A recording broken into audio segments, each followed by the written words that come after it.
Does it ever happen to you that you eat after Ramadan and still feel kind of guilty? Yeah?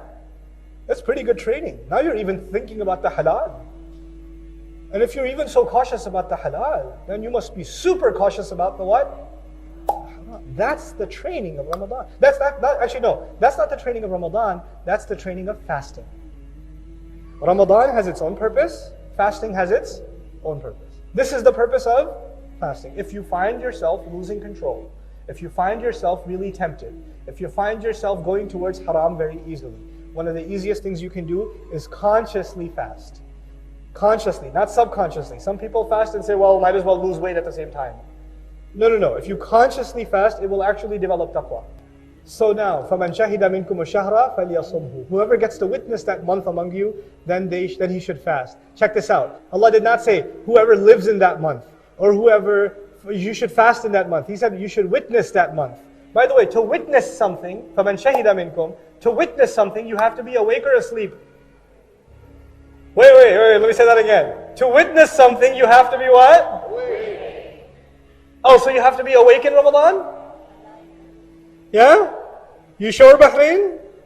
You sure you understand what I'm saying to you? You have suhoor, then you pass out, then you wake up for Dhuhr, and you pass out, then you wake up for Asr, and you pass out, then you're really awake for Maghrib. And then you eat so much you can't stand in Salah. Oh my God. If you want the most out of the month of Ramadan, you have to go out of your way to stay what?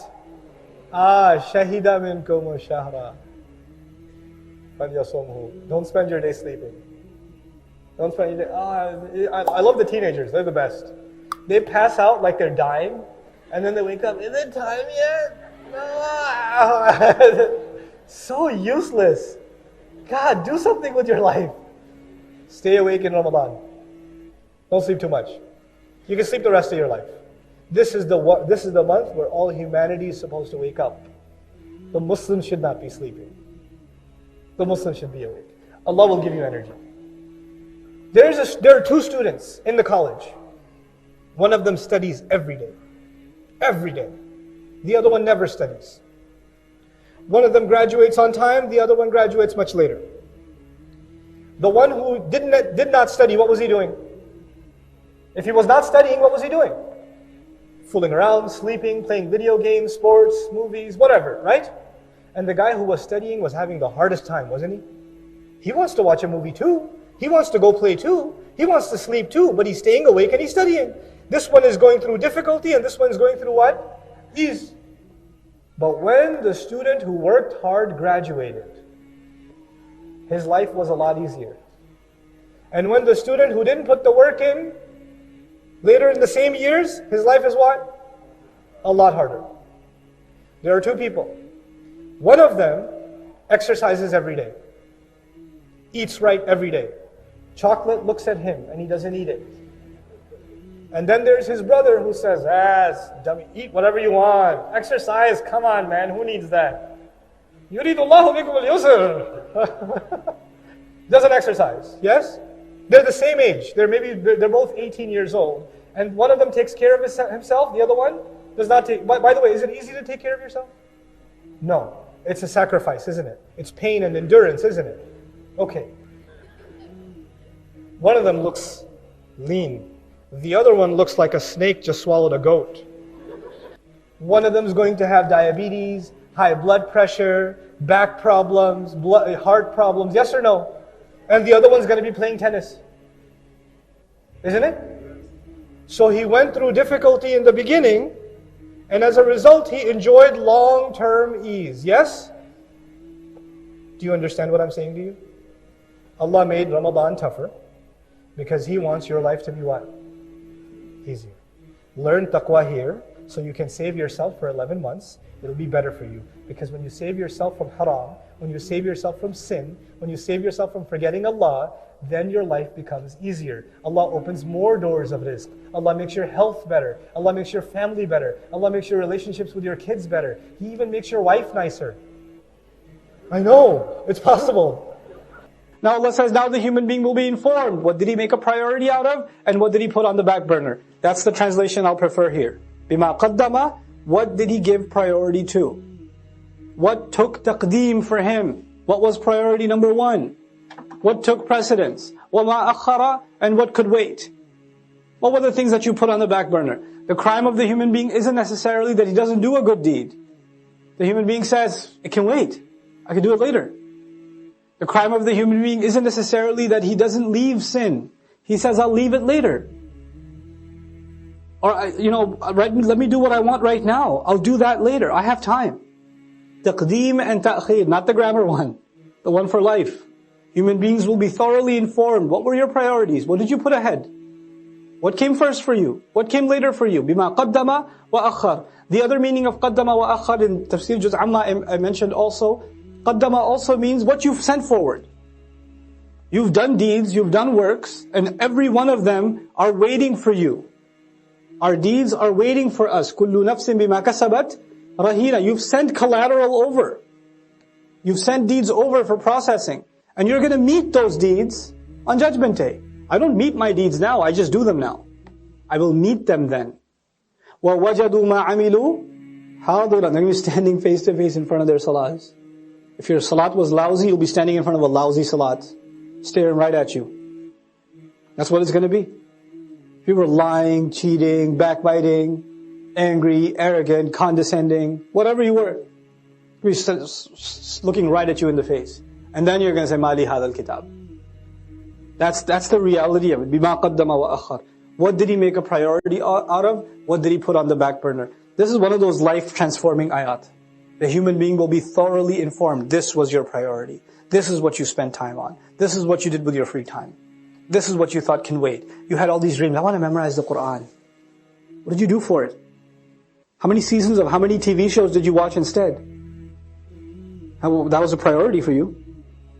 You wanted to memorize, but it can wait though. Inshallah, one day, when my heart is purified, then I shall start. بِمَا قَدَّمَ وَأَخَّرَ بَلِ الْإِنسَانِ. No. Yes, on that day the human being will be given thorough news, but it's not like the human being's blind now. Rather, the case is that the human being, عَلَى نَفْسِهِ, against his own self, basira, is fully insightful. There is one person that knows so much about you, and nobody else knows about you. And besides Allah, and that's you. You have an insight into who you are, what your flaws are, what your limitations are, what your capabilities are, what your strengths are, what your weaknesses are, what opportunities you avail, what opportunities you get lazy about. You know that about yourself more than anybody else. And you and I decide to lie to ourselves. We just decide we're not going to have an honest conversation with ourselves, and about ourselves with Allah. We don't want to have that honest conversation. For some people, all they want at the end of their life, what is success to them? Maybe I'll own a house. That's success for them. Maybe if I have this much money, that means I have success. Maybe if I got married to this one or that one, maybe that means I have success. But I go back to what I started with. There are some people who are happy with doing just the minimum. Just the minimum. But I'm here to tell you, the young people in the audience today, Allah has blessed you, and I'm telling you, He expects great things from you. He does not expect the minimum from you. There are so many Muslims, the only thing left of Islam is their name. That's the only thing left. They don't care about salat, they don't care about halal and haram. They're far from this deen. What can I do to further this deen? What can I do I shouldn't just be happy that so many people come and attend Jumu'ah. Does that mean everybody's heart is clean?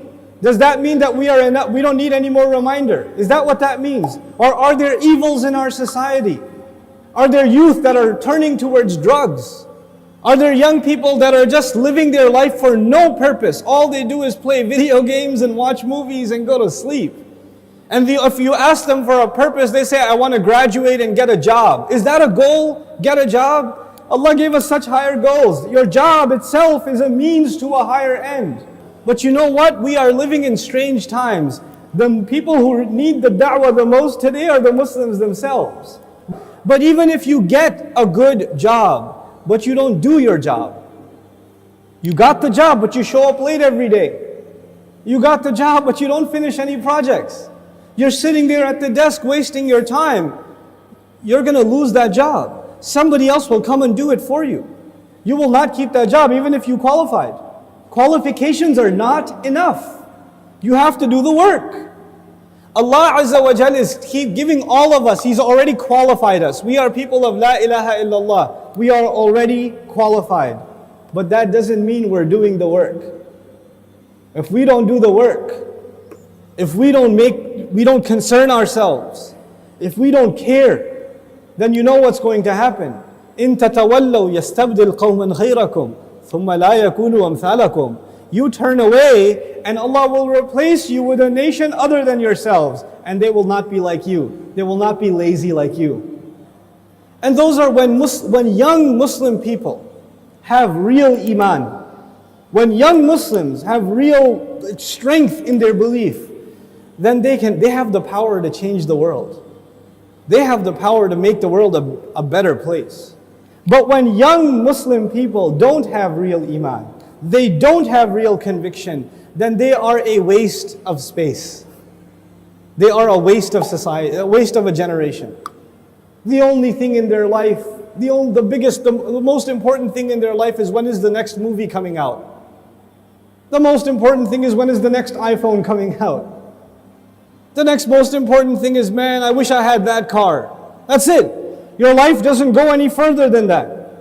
My teacher used to say that Islam is similar to climbing a mountain. You know, when you're climbing a mountain, you throw a hook and you climb. If you throw a hook not very high, then you will only reach that much. You can't reach any further. If your goal is money, if your goal is a six-pack, if your goal is a car, if your goal is a promotion, if your goal is entertainment, if your goal is girls, whatever your goal is, then you're only going to get that, you won't get anything else. But if your goal is something higher, to serve something more than yourself, you don't live a selfish life, you want to live for the sake of Allah and for the benefit of others, that's how you want to live, then you will benefit yourself definitely, but you will be honored in the eyes of Allah because you set your goal much higher. Our deen in this beautiful ayah, Allah Azza wa Jal describes it, قُلْ هَذِهِ سَبِيلِي. This is my path. A sabil is a path.